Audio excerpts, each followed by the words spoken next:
میں مسجد نبی شریف میں بیٹھا تھا تو میرے سامنے ایک بزرگ اپنی بیٹی اور داماد کو ڈانٹ رہے تھے.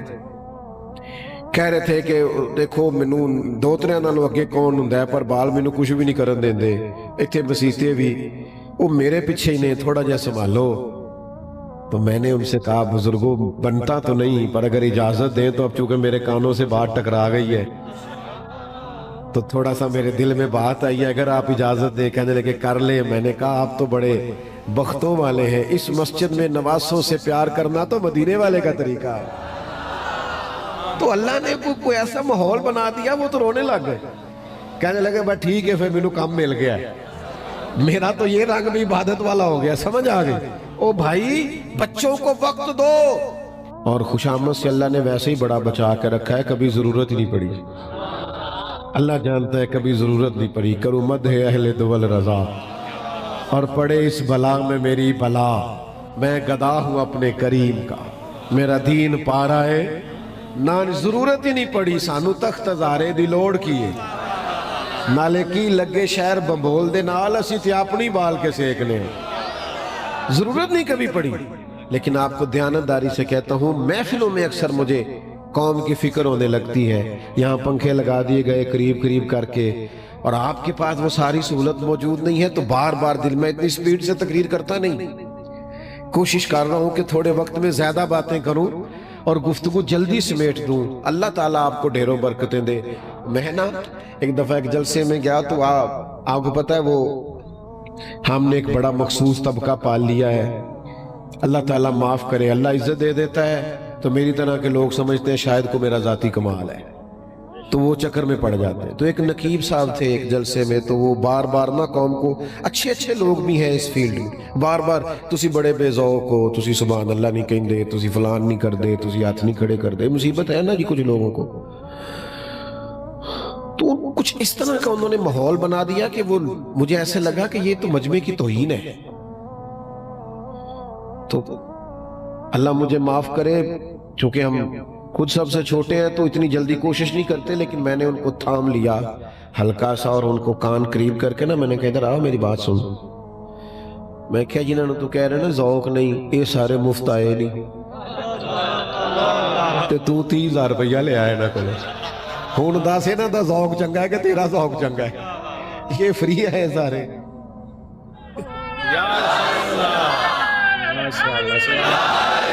تو بڑا عشق رسول کڑا ہویا پھر نہیں سمجھ آئی بات کی. اور پھر نقیب خطیب نعت خواں آتے جاتے ہیں اور نکلتے جاتے ہیں, آتے جاتے ہیں. اور اب یہاں ساجدہ بیٹھے ہیں, پتہ نہیں آپ پہ پیار آ رہا ہے, میں زیادہ باتیں کر رہا ہوں. ایک جلسے میں نا ایک نعت خواں نے نعت پڑھی, قسم رب دی دل پہ میرا ایمان پہ آخدہ ہے کملی والے بھی تشریف لے آئے ہوئے نے. تو یہ قسم اٹھا کے اس نے بات کر دی. اب ہم تو چونکہ اتنی بڑی آنکھیں نہیں رکھتے, گناہگار آدمی ہے, ہم کیسے دعویٰ کر سکتے ہیں کہ کون آیا ہے. تو یہ نعت بھی سنائی تو جانے بھی لگا محفل سے. تو میں کہتے چلا ہے کہنا میں آگے جانا ہے, میں اتنا لے تو قسم چکی تھے حضور آئے نے آپ ہی ٹور چلا ہے. بڑا تو عجیب آدمی ہے, جہاں سرکار ہے وہاں بیٹھ, تو جہاں کدھر رہا ہے. تو معاذ اللہ تعالیٰ آپ وہ کام نہ کریں جس میں بعد میں مشکل پیدا ہو. آپ دائروں کے اندر رہے, ضابطوں کے پابند رہے. اور یہ بعض لوگ ایسے ہیں جو کسی ضابطے کے پابند نہیں, ان کو کہتے ہیں میرا ذوق آندہ ہے. او بھائی تو اپنا ذوق کول رکھ, اے 10 قرآن کی آندہ ہے, یہ بتا حدیث کیا کہتی ہے, دین کیا کہتا ہے, یہ بتا. ذوق اپنے تک رکھ جو تیرا ہے, عام دام برسر مطلب. علامہ اسماعیل حقی نے لکھا ہے کہ ایک مقام پہ نا اللہ کے حبیب علیہ السلام تشریف فرما ہے, اور وہ جگہ ایسی ہے کہ صحابہ آ کے بیٹھے تو جگہ فل ہو گئی, مزید کسی کی گنجائش نہیں, بظاہر بھرا ہوا ہے سارا حال. میری طرف توجہ کریں, سارا حال بھرا ہوا ہے. تو اچانک نا محفل میں مولا علی شیر خدا آ گئے. ہر صحابی اٹھ کے جگہ دینا چاہتا ہے, سب کو پتہ ہے ان کی محبت ایمان ہے, ان کا بغض نفاق ہے, سب جگہ دینا چاہتے تھے. لیکن سب سے پہلے وہی اٹھے جن کا نمبر پہلا ہے, حضرت ابو بکر صدیق. فوراً اٹھے, اپنی جگہ چھوڑی, حضرت مولا مرتضیٰ شیر خدا کا بازو مبارک تھاما, اپنی جگہ پہ لا کے بٹھایا, کچھ لوگ بڑے سیانے ہوتے ہیں، باتیں زیادہ نہیں کرتے، عمل زیادہ کرتے ہیں۔ حضرت صدیق اکبر ایسے لوگوں کے امام ہیں، بٹھا کے تو خود جا کے حضرت صدیق اکبر ایک کونے میں بیٹھ گئے۔ کسی نے کیا تبصرہ کرنا تھا، مدینے والے محبوب بولے، حضور فرمانے لگے دیکھا تم نے میرے ابو بکر نے کیا کیا ہے؟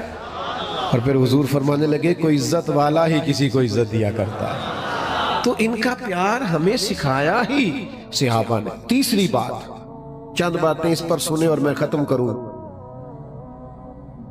اتنا بڑا مجمع ہے، میں کوئی ماہر نفسیات تو نہیں، لیکن میں یہ بات دعوے سے کہہ سکتا ہوں کہ اگر کوئی بندہ گھر کی کوئی پریشانی لے کے بیٹھا ہے نا یہاں، تو وہ محفل میں پوری طور پہ حاضر نہیں۔ یہ گھروں کے مسائل اتنے گھمبیر ہوتے ہیں کہ جتنا مرضی بندہ بڑا ہو نا، وہ کسی بھی مجمع میں چلا جائے، اس کا ذہن گھر میں ہوتا ہے، یار یہ مسئلہ بنا ہوا ہے، یہ پریشانی بنی ہوئی، جس سے بھی ملے گا یہی دعا کرائے گا۔ او جی بچہ نہیں بات مانتا، دعا کر دیں، بچہ پڑھتا نہیں، دعا کر دیں، بچے کو نوکری نہیں ملتی، الجھا رہتا ہے۔ جو لوگ اپنے گھروں میں مضبوط ہوتے ہیں نا، گھر بہترین ہو جاتا ہے، بچے سمر جاتے ہیں، گھر کا ماحول ٹھیک ہو جاتا ہے، وہ باہر بھی بڑے بڑے کارنامے سر انجام دے لیتے ہیں۔ لیکن جو گھر کے اندر بیچارے مجبور اور پریشان ہو جاتے ہیں، وہ باہر بھی کوئی بڑا کام کر سکتے۔ نبی کریم علیہ السلام نے ہم پہ احسان فرمایا ہے، حضور نے ہمیں اپنا گھر بنا کے دکھایا ہے کہ اس طرح کا بنانا۔ حضور نے بھرپور خاندانی زندگی گزاری ہے، ازواج مطہرات، 4 شہزادیاں، ان کی اولادیں، بھرپور وقت گزارا ہے، اور ہمیں بتایا کن بنیادوں پر تم نے گھر بنانا۔ یہ زیادہ توجہ کیجئے گا اس مضمون پر۔ سب سے پہلی بات تو یہ کہ حضور نے اپنے گھر والوں کو وقت بڑا دیا ہے۔ ادھر دیکھو میری طرف جوانوں، یاروں کے لیے ٹائم ہے، کھانے کھانے چلے جاتے ہو گھنٹہ سفر کر کے، سیرے کرنے چلے جاتے، اولادوں کو وقت دو، اپنے بچوں کو وقت دو۔ ایک چھوٹی سی بات بزرگوں سے کرنی ہے، اگر ناراض نہ ہو جائے تو کر لوں کہ رہنے دو؟ آپ ہاں نہ نہیں کرتے، میرا خیال ہے رہنے دیتے، کر لیں۔ ہمارے معاشرے میں نا کچھ حاجی نمازی ہیں، وہ کہتے ہیں بچوں کو پیچھے لے جائیں، میں نے نماز پڑھنی ہوتی ہے، چھوٹا بچے پیچھے لے جائیں۔ میں تو ان پہلا کیا سی تسی ناراض نہیں ہونا، او حاجی صاحب آپ بچے کو منع کر رہے ہیں، اور یہاں حدیث میں موجود ہے کہ نبی کریم کی سب سے بڑی نواسی حضرت امامہ بنت زینب، جناب سیدہ زینب کی بیٹی، حضور نماز پڑھانے آتے تھے تو نواسی کو ساتھ اٹھا کے لے آتے تھے۔ آپ نے بارہا نہیں سنا کہ شہزادے حضور کے مبارک کندھوں پہ حالت نماز میں چڑھ جاتے تھے؟ او خدا کے بندے، ان سے پیار کر، یہ مدینے والے کا طریقہ ہے۔ کریم فرمانے لگے اللہ سے محبت کرو تمہیں رزق دیتا ہے، اور مجھ سے محبت کرو میں اللہ کا رسول ہوں، اور فرمایا میری اہل بیت سے محبت کرو کیونکہ میری اولاد ہے، میری اولاد ہے۔ اصلاں نال جے نیکی کریے نسلاں تاک نہیں پھل دے، ہاں بے اصلاں نال نیکی کریے تے پھل کنڈیاں نال تول دے۔ یہاں ایک جگہ پہ کہا بے اصلاں نال نیکی کریے تے الٹیاں چالا چل دے، وہ اور کہانی بنانی شروع کر دیتے، اور کہانی۔ یاد رکھ میرے عزیز، حضور کی اولاد سے پیار کریں۔ کبھی کبھی نا آپ کا دل چاہے جا کے آپ مولانا سے فرمائش کریں کہ آج کوئی اور بات نہیں ہونی چاہیے، آج مجھے امام حسین کے فضائل سنائیں۔ کبھی آپ کے اندر سے آواز آئے کہ آج کوئی امام حسن کی فضیلت میں بات کریں۔ اپنی بیٹی سے آپ کہیں، گھر والوں سے کہیں کہ حضور کی 4 شہزادیوں کا ذکر آج چھیڑو، ان کی بات کرو، ازواج مطہرات کا تذکرہ گھروں میں ہو۔ لیکن کیا کریں، ہم تو سوشل میڈیا کی پوسٹ لگا کے بری ہو جاتے ہیں، فارغ ہو گئے، ساری عقیدتیں اسی میں آ گئی۔ وہ جو ایک خاص رنگ تھا، وہ ایک ضبط تھا۔ میرا بڑے سادے سے گھرانے سے تعلق ہے، تو والی صاحب نا بڑی عید کے لیے چاول لے کے آئے گھر میں، تو وہ اب پتہ نہیں دیہاتی مزاج کو، اب تو خیر دیہاتوں والے بھی نہیں مانتے ہم دیہاتی ہیں، پر میں بھئی ہوں دیہاتی، تو مجھے آپ 2-4 دفعہ کہیں گے تو مجھے خوشی ہوگی کہ بڑا پینڈو ہے۔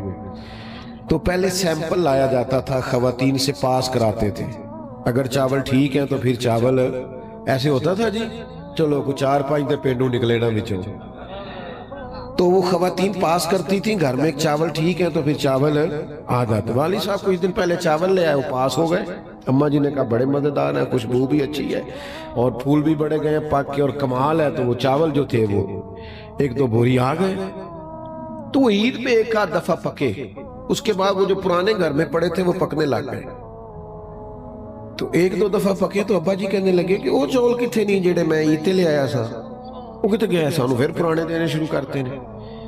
تو پرانے لوگ، مکان کچے تو عقیدے پکے، تعلیم تھوڑی پر نظریہ پختہ۔ میری والدہ صاحبہ کہنے لگی وہ چول بڑے سونے سن، میں رکھ چھڑے نے 10 محرم نو امام حسین دی نیاز پکانا۔ وہ حضور کی اولاد پاک کے نام پر ہم وہ ایسے نہیں کہ وہاں سے لے لینا کچھ چاول اور پکا لینا، نیاز تو دے دیا میں نے 2000 کا، وہ جو اچھے چاول ہیں وہ جب امام علی مقام کے لیے دیگے پکائیں گے نا، او بھائیو عقیدتیں سیکھو، محبتیں سیکھو، کاش میری ملت کا جوان امام حسین سے پیار کرے، امام حسن سے ٹوٹ کر زندگی بھر پیار کرے، تو امام حسن اور حسین سے پیار کر کے دیکھ، زندگی میں اگر تجھے کبھی ٹینشن آئی، ڈپریشن آیا تو بتانا، تجھے پتہ چلے گا میدان کربلا میں سارے دکھوں سمیت جو ڈٹ کے کھڑے رہے، جب وہ میرے آئیڈیل ہے تو میں نے کیوں گھبرانا ہے۔ تو آپ سب سے پہلے تو یہ محبتیں اپنے دلوں میں پیدا کریں، اور اس عقیدت کا اپنے دل کے اندر آپ جذبہ لائیں، اور پھر یہ بھی یاد رکھو کبھی کبھی حضور نے آنسوؤں کے اندر لپیٹ کے ہمیں درس دیا ہے اہل بیت کی محبت۔ حضرت عثمان غنی رضی اللہ تعالیٰ عنہ فرماتے ہیں نبی کریم نے امام حسن اور حسین کو سینے سے لگایا اور آنکھوں میں آنسو تھے۔ بندہ روز ہی اولاد کے لیے دعا کرتا ہے، لیکن کبھی بیمار ہو تو پھر رو کے کرتا ہے، کبھی سفر پہ جا رہا ہو تو رو کے کرتا ہے۔ آج سرور کائنات علیہ السلام نے دونوں نواسوں کو اپنے مبارک سینے سے لگا کے اللہ کی بارگاہ میں عرض کی، اے اللہ میں ان دونوں سے محبت کرتا ہوں، تو بھی ان سے محبت فرما۔ اور پھر عرض کرنے لگے اللہ کی بارگاہ میں پیارے حبیب کہ اے اللہ جو جو میرے حسنین سے محبت کرے تو ان سب سے بھی محبت فرما۔ تو یہ کتنا بڑا قرب ہے، حضور نے یہ محبت سکھائی، ہمیں اپنے دل میں یہ محبت پیدا کرنی ہے۔ آج سے 70-75 سال پہلے کسی سے پوچھتے نا نام کیا، کہتا تھا غلام حسین، کنے رکھے، کہتا دادے نے، تو میرا دل کرتا اس دادے کو سلام کروں جس کو پوتا پیدا ہوتے ہی خیال آیا تھا کہ حسین کا غلام ہونا چاہیے، اس نے غلام حسین نام رکھ دیا، اسے پہلے دن ہی خیال آیا کہ یہ امام علی مقام کا غلام ہونا چاہیے۔ پہلے تو یہ پیار پیدا کرو۔ اور دوسری بات یہ ہے کہ یہ دور جس دور میں ہم رہ رہے ہیں نا، یہ شرارتیں، سازشیں، فتنے، اس میں نا لوگ خبروں میں بڑا رہتے ہیں، اور آج کل آپ کو پتہ ہے ہر بندہ صحافی ہے، سب کے پاس موبائل ہے، ساری خبریں نشر کرتے ہیں، تو خبروں میں لوگ رہتے ہیں۔ وہ کیا کریں گے، وہ بازو چڑھا کے کہیں گے میں بتاؤں گا اہل بیت کی شان کیا ہے۔ او بھائی آپ کیا بتائیں گے، وہ تو اللہ نے قرآن میں بتا دی ہے، وہ تو حدیث میں موجود ہے، آپ پڑھیں اور بیان کریں۔ آپ مشاجرات کو چھیڑ رہے ہیں جن کے فیصلے ہو چکے صدیوں پہلے۔ قرآن مجید کی نص موجود ہے کہ اشداء علی الکفار رحماء بینہم، وہ کافروں پر سخت تھے، آپس میں تو بڑے مہربان تھے۔ تو آپ مشاجرات کو چھیڑ رہے ہیں قوم کو الجھانے کے لیے۔ سنا اور یاد رکھنا، یہ کہیں باہر سے نہیں آئی حب اہل بیت، نبی کریم کے اہل بیت اطہار کا احترام، پیار، عقیدت، محبت ہمیں جتنی سیکھنے کو ملی ہے یہ رسول پاک کے صحابہ نے سکھائی ہے، یہ ہمیں ملی وہاں سے ہے، یہ سکھائی۔ تم نے کہاں سے روایات پڑھی ہیں، تم تک کہاں سے پہنچی، یہ صحابہ ہی تھے روایت کرنے والے۔ تم صرف خبروں میں رہنے کے لیے اور مجھ سے کوئی ناراض نہ ہو جائے تو داد اور امداد حاصل کرنے کے لیے تم قوم کے نوجوانوں کے ذہنوں میں فتنے ڈالتے ہو اور آزمائش برپا کرتے ہو۔ میں آپ کی خدمت میں ایک بات عرض کروں، یا ماشاءاللہ بڑے بزرگ علماء بیٹھے ہیں، اساتذہ بیٹھے ہیں، کوئی بھی حدیث جب آپ تک پہنچتی ہے تو پہلے راوی کا نام لیا جاتا ہے. ایسے ہی ہے. حضرت ابو ہریرہ فرماتے ہیں کہ سرکار دو عالم علیہ السلام نے فرمایا، حضرت عبداللہ ابن عمر فرماتے ہیں، سیدہ عائشہ. ایسے ہی ہے. تو اگر راوی مشکوک کر دیا جائے معاذ اللہ، نہیں سمجھ آئی، راوی مشکوک ہو جائے تو روایت ٹھیک رہے گی؟ بولو. تو جن صحابہ کو تم مشکوک کر رہے ہو، سارا دین انہوں نے روایت کر کے پہنچایا ہے. تو دراصل تم چاہتے یہ ہو کہ دین مشکوک ہو جائے. تم اتنی بڑی سازش کرتے ہو کہ جس کی وجہ سے لوگوں نے طے کر. تو عزیز سارا پیار سکھایا ہی حضور کی اصحاب نے. دیکھو نا، امام حسن چلے گئے حضرت فاروق اعظم رضی اللہ تعالیٰ عنہ کی ملاقات کے لیے. تو کوئی میٹنگ چل رہی تھی، امیر المومنین کچھ سرکاری لوگوں کے ساتھ گفتگو کر رہے تھے. تو دروازے پہ آپ کے اپنے بیٹے جناب عبداللہ ابن عمر بھی کھڑے تھے. امام حسن نے جلا کے سلام لی اور جا کر کے پوچھا کہ شہزادے آپ یہاں کھڑے ہیں؟ کہا میں ملنے آیا تھا والی صاحب سے، لیکن کچھ لوگ آئے ہوئے ہیں تو امور حکومت میں کچھ مشاورت چل رہی ہے، تو والی صاحب نے مجھے کہا تھوڑا انتظار کر لیں، تو میں انتظار میں کھڑا ہوں. تو امام حسن کہنے لگے ٹھیک ہے، میں بھی پھر کسی نماز کے وقت میں مسجد میں مل لوں گا. حضرت عبداللہ ابن عمر فرمانے لگے حضور آپ نے جانا ہے تو چلے جائیے، انہوں تو مجھے روکا ہے. کہا نہیں شہزادے مسئلہ نہیں ہے، ہر نماز میں ملاقات ہوتی. قربان جائے. میٹنگ ختم ہوئی. حضرت عبداللہ ابن عمر کو اجازت ملی ملاقات کی. تو جناب امیر المومنین کی خدمت میں عرض کی کہ حضور جب میں منتظر تھا تو امام حسن بھی آئے تھے. تو میں نے ان سے کہا کہ آپ جائیے ملاقات کر لیجئے، پر انہوں نے کہا جب امیر المومنین نے آپ کو یہاں رکنے کو کہا ہے تو کوئی مسئلہ نہیں، میں بھی مسجد میں مل لوں گا. یہ دیکھو میں کس شخص کی بات کر رہا ہوں. میں آپ کو کیا بتاؤں میں کس کی بات کر رہا ہوں. یہ وہ عمر ہے کہ کسی نے بہکانا تو کیا ہے، ان کو دیکھ کے تو شیطان راستہ ہی بدل جاتا ہے. یہ وہ شخص ہے، یہ وہ شخص جس نے اس انداز میں حکومت چلائی ہے کہ اپنا اور بیگانہ مجبور ہے کہ اس دھرتی پہ اگر کسی نے عدل قائم کر کے دکھایا ہے وہ تو حضرت فاروق اعظم کی ذات پاک. اتنا بڑا آدمی، لیکن نسبتوں کے احترام کا رنگ دیکھو کیسا ہے. حضرت فاروق اعظم رضی اللہ تعالیٰ عنہ مسجد نہیں گئے، گھر نہیں گئے، امام حسن کے گھر چلے گئے. شہزادے کے دروازے پہ دستک دی، تشریف لائے، کہا جناب آپ آئے تھے تو بغیر ملے واپس آ گئے. تو وہ عرض کرنے لگے امیر المومنین آپ کے اپنے شہزادے کھڑے تھے. کہا ان کا اور آپ کا کیا مقابلہ. آپ بات کو سمجھیں، ان کا اور آپ کا کیا مقابلہ. اور یہ کبھی کبھی ہوتا ہے، کبھی کبھی اس اساتذہ پہ اتنا پیار آتا ہے جب اپنی عزت مقام محبتیں دیکھتے ہیں لوگوں کی تو دل کرتا ہے نچھاور کر دیں اساتذہ اور مشائخ پہ سارا کچھ. جن کے قدموں میں بیٹھنے سے چار جملے کہنے آئے تو پھر ان لوگوں کا کیا منظر ہوگا جنہوں نے حضور پاک کی بارگاہ میں بیٹھ کر نگاہ نبوت سے فیض پایا. حضرت فاروق اعظم کے جذبات ابھر آئے، آنکھوں میں آنسو آ گئے، امامہ اتار دیا اور سر کے بال تھام کے کہنے لگے امام حسن سے شہزادے یہ جو میرے سر کے بال ہیں نا، عزت کے بال، یہ آپ کے نانا مصطفیٰ کے اگائے ہوئے ہیں. تو میرے بھائی ہمیں تو سارا سکھایا ہی انہوں نے، تم نے پتہ نہیں کس سے سیکھا ہے. ہم نے ان کا ادب، ان کا احترام، ان کا اکرام حضور کے اصحاب سے سیکھا. علامہ اسماعیل حقی نے لکھا ہے. گرمی تو نہیں لگ رہی زیادہ آپ لوگوں کو؟ میں اللہ کے فضل سے کوئی ایسی بات نہیں کیا کرتا جو لگی لپٹی ہو، اور خوشامد سے اللہ نے ویسے ہی بڑا بچا کے رکھا ہے، کبھی ضرورت ہی نہیں پڑی.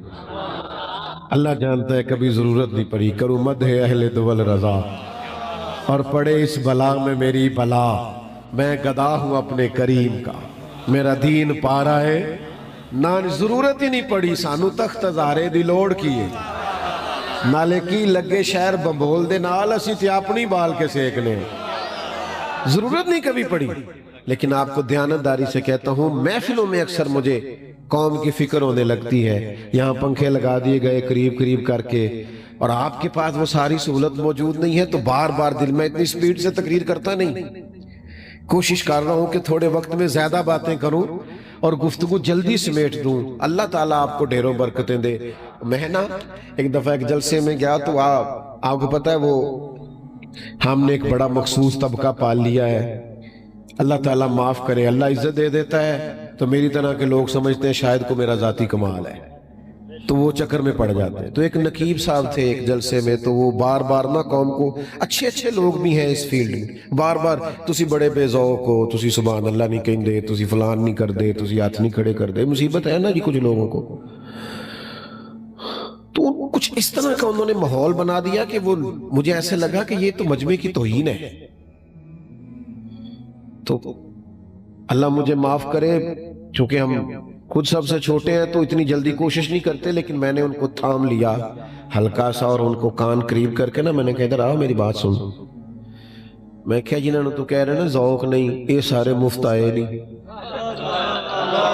تو 30,000 روپیہ لے آئے نا کلے، ہون دا سے نا دا ذوق چنگا ہے کہ تیرا ذوق چنگا ہے، یہ فری ہے سارے۔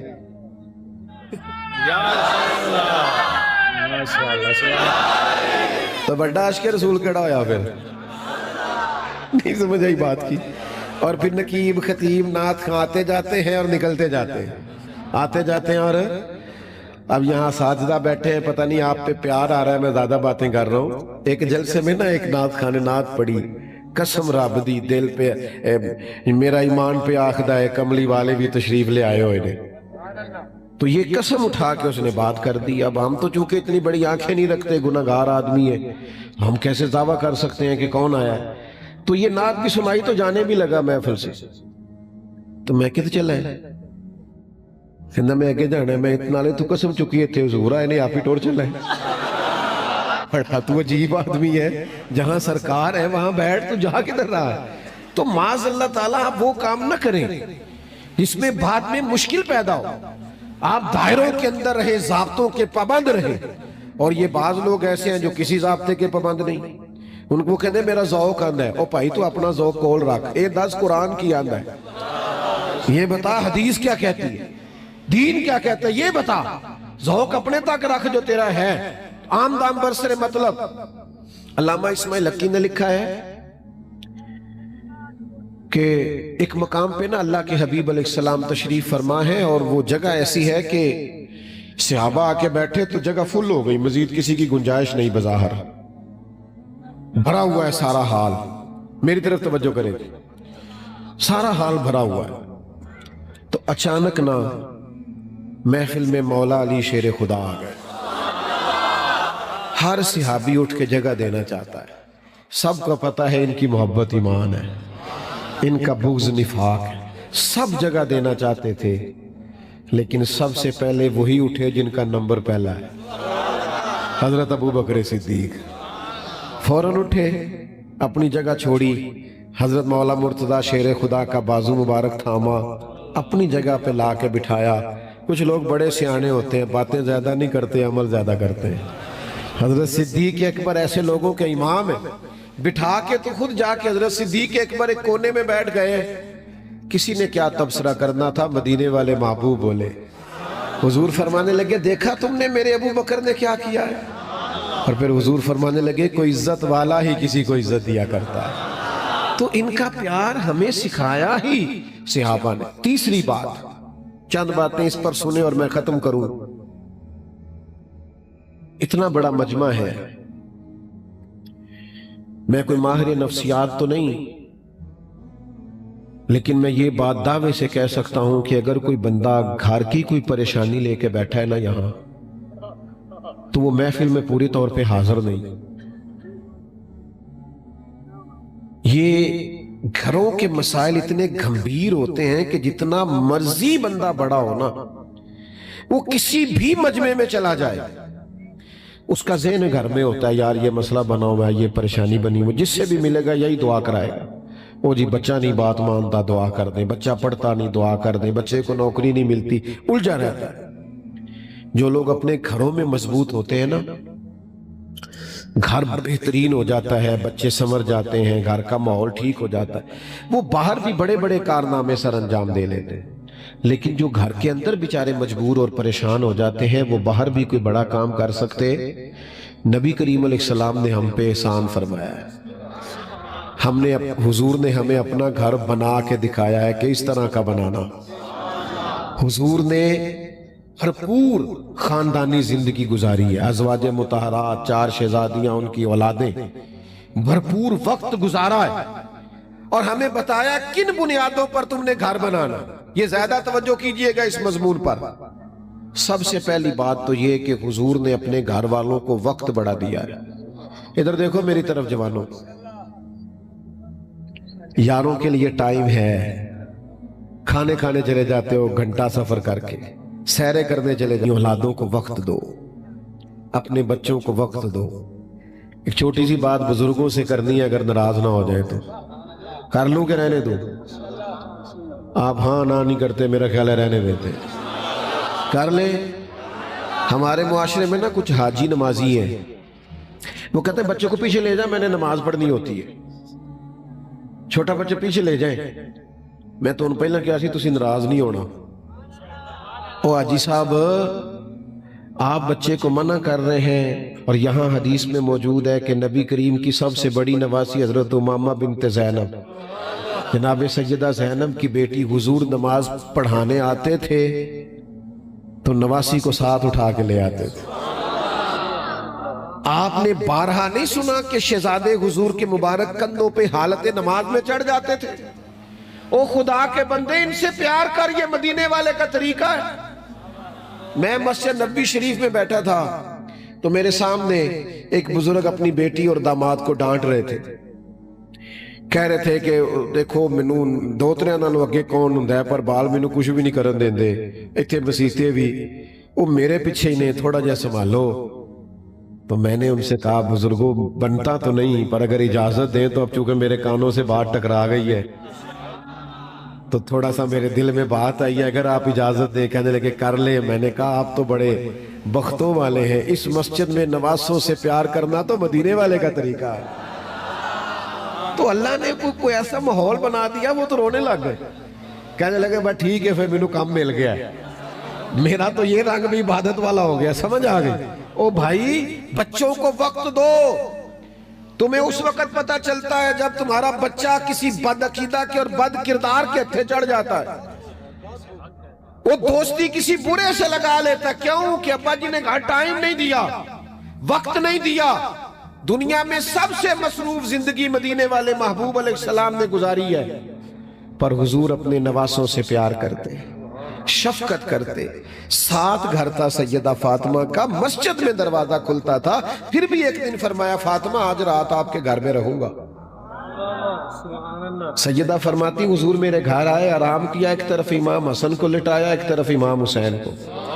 رات کو دودھ مانگا امام حسن نے، تو میں برتن میں دودھ ڈال کے دینے لگی تو فرمایا فاطمہ آپ لیٹ جائیے، سوئے میرے ساتھ ہے تو دودھ بھی میں ہی پلاؤں گا. فرماتی ہے برتن سے دودھ ڈال کے دیا، امام حسن کو دینے لگے تو امام حسین نے بھی مانگ لیا. حضور فرمانے لگے نا بھئی پہلے حسن کو ملے گا. میں نے عرض کی یا رسول اللہ لگتا ہے حسن سے زیادہ پیار ہے. فرمایا نہیں، پیار دونوں سے ہے، پر مانگا پہلے حسن نے ہے نا. پھر حضور فرمانے لگے فاطمہ میں، آپ، حسن، حسین اور یہ جو قریب علی سو رہے ہیں، فرمایا ہم سارے جنت میں بھی اسی طرح اکٹھے ہوں گے. تو پہلے تو اپنے گھر میں وقت دیں. جو صاحب بھی ہیں مہربانی کریں. میں تو بعض دینداروں سے بھی کہا کرتا ہوں، یہ بچے چھٹی جاتے ہیں نا ہمارے ادارے کے ہفتے والے دن، تو میں ان سے کہتا ہوں گھر جا کے نواب نہ بننا، سبزیاں آپ نے لا کے دینی ہے گھر میں، اماں کے ساتھ سارے کام آپ نے کرانے. یہ مہربانی کرنا یہ لوگوں کو سنانے کے لیے کہ اپنا کام خود کرنا سنت ہے، یہ لوگوں کو سنانے کے لیے، کبھی عمل بھی کر کے دیکھو. تو عزیز گھر میں وقت دیں. دوسرا حضور کے اہل بیت نبوت کا اسوہ یہ ہے کہ نبی پاک علیہ السلام نے نا فقر کو پسند فرمایا ہے. مشکل بات کرنے لگا ہوں.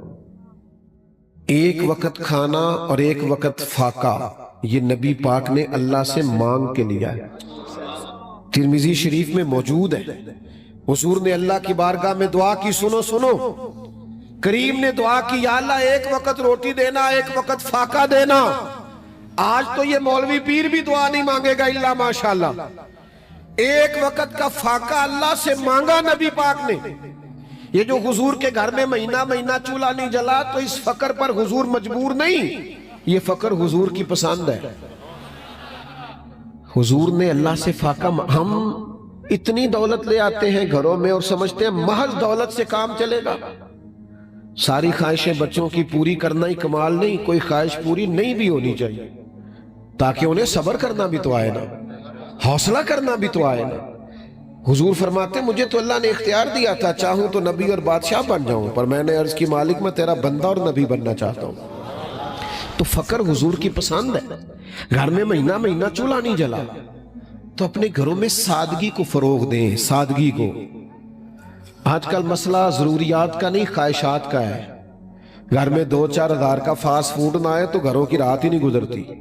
تو مہربانی کریں اس پر ضرور توجہ دیں کہ بچوں کو سادگی سکھائیں۔ دوسری بات، آپ سیرت کی ساری کتابیں پڑھیں جتنی اہل بیت نبوت پہ لکھی گئی، ہر لکھنے والے نے لکھا ہے کہ گھر میں مہینہ مہینہ چولہا نہیں جلتا تھا، پر اسی بندے نے چند صفحے چھوڑ کے یہ بھی لکھا ہے کہ دروازے پہ جو آتا تھا اسے جھولی بھر کے عطا کیا جاتا۔ ایک ٹائم ایسا بھی آیا ہے کہ سیدہ فاطمہ رضی اللہ تعالیٰ عنہ نے گھر کا کمبل بیچ کے مہمانوں کی مہمان نوازی کی۔ اگرچہ گھر میں مہینہ مہینہ چولہا نہیں جل رہا، پر جو آتا ہے اسے جھولی بھر کے دیتے ہیں۔ ہم نے یہ سمجھ لیا ہے کہ غریبوں کی مدد صرف MNA صاحب کریں گے، چودھری صاحب، سیٹھ صاحب، ملک صاحب کریں گے، حالانکہ ہمارے نبی پاک علیہ السلام نے ہمیں یہ سبق دیا ہے کہ 2 کا کھانا 3 کو پورا آ جایا کرتا ہے، 3 کا کھانا 4 کو پورا آتا ہے۔ اور نبی کریم نے ہماری تربیت فرمائی ہے کہ یہاں سے سخاوت شروع کر لو کہ گوشت پکاؤ تو شوربہ زیادہ کر لیا کرو، پڑوسیوں کو بھی شامل کر لیا کرو۔ اور یہاں سے تو سخاوت شروع کرو نا میرے بھائی۔ ایک غریب بچے کا خرچ تو اٹھاؤ نا، کسی کی سکول کی پڑھائی کا، کسی کی مدرسے کی پڑھائی کا۔ کچھ تو کردار ادا کرو کہ یہ سارا اپنے سیٹوں کے ذمہ لگا دیا۔ تو مہربانی کریں، سخاوت حضور کے خاندان کا طریقہ ہے۔ تیسری بات، حضور اپنے سامنے امام حسن اور حسین سے کہا کرتے تھے کہ جہاد کی تیاری کرو، کشتی ہوتی تھی۔ جب سیدنا عثمان غنی رضی اللہ تعالیٰ عنہ کے کاشانہ نور پر بلوائیوں نے حملہ کیا تو حضرت مولا علی شیر خدا نے سب سے خطرے والی جگہ پہ اپنے شہزادے کھڑے کیے تھے، امام حسن اور حسین۔ پوچھ لینا علماء سے، دروازے پر کھڑے کیے تھے۔ پر ہمارا یہ حال ہے کہ آج کل نا کاکروچ دیکھ کے چیخے مارنا یہ برگر فیملی ہونے کی علامت۔ ہاں چھپکلی دیکھ کے چیخیں لگ رہی ہیں، کیوں جی ہم امیر بڑے ہیں، کمال ہے۔ ماں اپنے بچے سے کہہ رہی ہے بیٹا سو جا، بلی آ گئی ہے، تو یہ جو بلی سے ڈر کے سوئے گا یہ شیر بنے گا؟ سناؤ اپنے بچوں کو قصے خیبر و خندق کے، سناؤ اپنے بچوں کو قصے خیبر و خندق کے۔ کہانی سن کے حیدر کی دلوں سے ڈر نکلتے ہیں۔ یہ انزائٹی، یہ ڈپریشن، یہ ٹینشن دور ہوگی مولا علی کی باتیں سن کے، جہاد کی باتیں سن کے۔ سناؤ اپنے بچوں کو قصے خیبر و خندق، بہادری بہادری۔ اور پھر 100 کے لگ بھگ آیات ہے قرآن مجید میں صبر کے بارے میں۔ احادیث و آثار و روایات کو جمع کیا جائے تو علماء کہتے 500 تقریباً بنتے، اس میں صبر کی نصیحت کی گئی۔ اور آج کل جو چیز نہیں ملتی وہ کیا ہے؟ صبر نہیں ملتا۔ یہ میں ابھی آیا ہوں نا، تو مجھے بتائیے کہ ایسا ہو سکتا ہے؟ صحیح ہے کہ پہلے میں کھڑا ہوں ساری محفل سے ملوں اور پھر اسٹیج پہ آؤں، یہاں تو شام ہو جائے گی۔ لیکن اگر انتظامیہ والے کہہ دینا دوستوں سے کہ ذرا تھوڑی جگہ دے دو، تو اس کا مطلب ہوتا ہے سارے قریب آ جاؤ۔ آپ یقین کریں کہ میرے ہاتھ چومنے سے، آپ میرے جیسے گناہگار کے ہاتھ چومنے سے کیا فائدہ ہوگا؟ ہاں ایک بات سے فائدہ ہو سکتا ہے کہ میری آپ کوئی بات مان لیں، اس پہ عمل کر لیں، میرے گناہ معاف ہو۔ جو کرنے والا کام ہے وہ کرو میرے دوستو۔ باقی یہ کہ بھاگ دوڑ کرنا، آپ کرتے پیار ہی ہیں، اور آپ پیار کرتے ہیں تو میں اللہ سے ڈر رہا ہوتا ہوں کہ مالک میں اس قابل نہیں ہوں۔ یہ جو کر رہے ہیں یہ اس نے عقیدت ہے، اس نے ظن ہے، ہمیں ایسا بنا دے جیسا یہ سمجھتے ہیں۔ تو عزیز عمل کریں، صبر کریں، حوصلہ کریں۔ دیکھو جتنی چیزیں انسان کو بلیک میل کر سکتی ہیں کربلا میں ساری موجود تھی۔ بچوں کا ساتھ، پھر بچوں کی بھوک پیاس، پھر پردیس، پھر شہادت اور عورتوں کا ساتھ، لیکن ان کے قدموں میں کسی قسم کی لڑکھڑاہٹ پیدا